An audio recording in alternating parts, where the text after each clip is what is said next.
There's a forest near the town of Black Hollow, dense and untamed, where the trees grow so thick that sunlight rarely touches the forest floor. For years, locals have warned travelers and newcomers to stay away from it, especially after dark. They call it the Whispering Wood, and those who venture too far into its depths rarely return. The few that do are never the same. The legend dates back centuries. It's said that a village once stood where the forest now grows, but something wiped it off the map. No records exist of what happened, just stories passed down. The only consistent detail is the whispers. If you hear them, they say, it's already too late.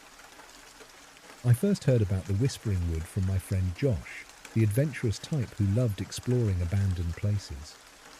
We had this weekly tradition of finding creepy locations to film for his YouTube channel. Abandoned houses, decrepit hospitals, typical haunted stuff. But one evening, Josh suggested we try something different. "There's this forest," he said, eyes gleaming with excitement. "It's supposed to be seriously haunted. The locals won't go near it, but I thought it'd be perfect for our next video." I wasn't so sure. Haunted buildings are one thing, but an entire forest. It felt too open, too vast. But Josh was relentless, and eventually I agreed. We planned to camp overnight and document everything. We packed cameras, microphones, and plenty of gear. The night we set out, the moon hung low, casting an eerie glow over the tree line as we arrived. From the moment we stepped into the woods, something felt off. The air was unnaturally still, the kind of silence that presses down on you, making every step feel intrusive. It was as though the woods were waiting, watching. Josh led the way, flashlight in hand, his breath visible in the crisp air. "See? Nothing to worry about," he said, but I could hear the slight tremor in his voice. We walked for nearly an hour before we found a suitable spot to set up camp. The deeper we went, the thicker the trees became, almost suffocating in their density.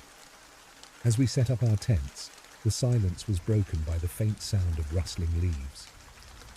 "Probably just animals," I muttered to myself. But as night fell, the air grew colder, and the woods seemed to close in around us. The fire we built barely pushed back the shadows, and the darkness beyond the trees felt alive. That's when we first heard it, a whisper. At first, I thought it was Josh messing with me. But when I looked over, he was staring into the darkness, his expression confused. "Did you hear that?" he asked. Before I could answer, the whisper came again, clearer this time. It wasn't a single voice, it was many. They were soft, almost gentle, as though they were calling to us. But the words were indecipherable, like an ancient language spoken just below the threshold of understanding.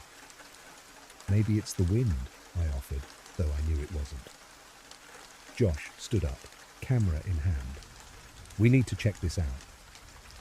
Against my better judgment, I followed him deeper into the forest, our flashlights barely cutting through the oppressive dark. The whispers grew louder, surrounding us. My heart pounded in my chest, and I had to keep reminding myself that it was probably just the wind or some trick of acoustics. But then, out of the corner of my eye, I saw movement. Something darted between the trees, too fast to make out. Josh saw it too. "Did you see that?" he whispered, barely audible above the strange voices. We continued forward, our breaths shallow, the hairs on the back of my neck standing on end. The deeper we went, the stronger the whispers became. It was as though the forest was alive, pulling us in. My legs grew heavy, each step more difficult than the last. That's when we saw it.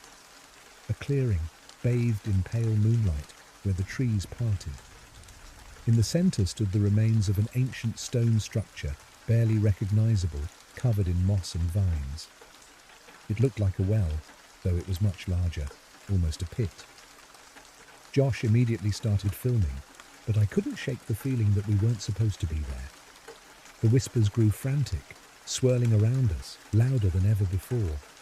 I could make out individual voices now, male, female, young, old, all speaking in that same strange language. skin crawled as I realized they were coming from the pit. Josh moved closer to the edge. "This is incredible," he said, leaning over to get a better shot. "Josh, let's go," I urged, my voice barely steady. "We shouldn't be here." But he didn't listen. He was transfixed by something in the darkness below. Without warning, the ground beneath him crumbled, and he slipped, grabbing the edge of the pit just in time. I rushed over and grabbed his arm, pulling with all my strength. As I pulled him up, something in the pit moved. I caught a glimpse of it, something long and thin, pale as bone, slithering up the side of the well. I yanked Josh back just as whatever it was reached the top. We bolted, running blindly through the trees, the whispers now deafening, chasing us. Branches clawed at my skin as we stumbled through the dark, our flashlights bobbing wildly. The forest seemed to shift around us, trees appearing where there had been none, paths vanishing. It felt like the woods themselves were trying to trap us. After what felt like hours, we broke through the tree line and collapsed on the ground, gasping for air. The whispers had stopped, but the silence that followed was even more terrifying. Josh and I didn't speak as we packed up our gear and left. We never uploaded the footage. In fact, we destroyed it. Every time I think back to that night, I wonder what would have happened if we'd stayed. What if we'd listened to the whispers?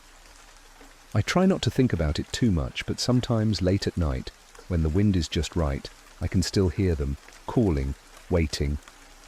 And I know they're waiting for me to return.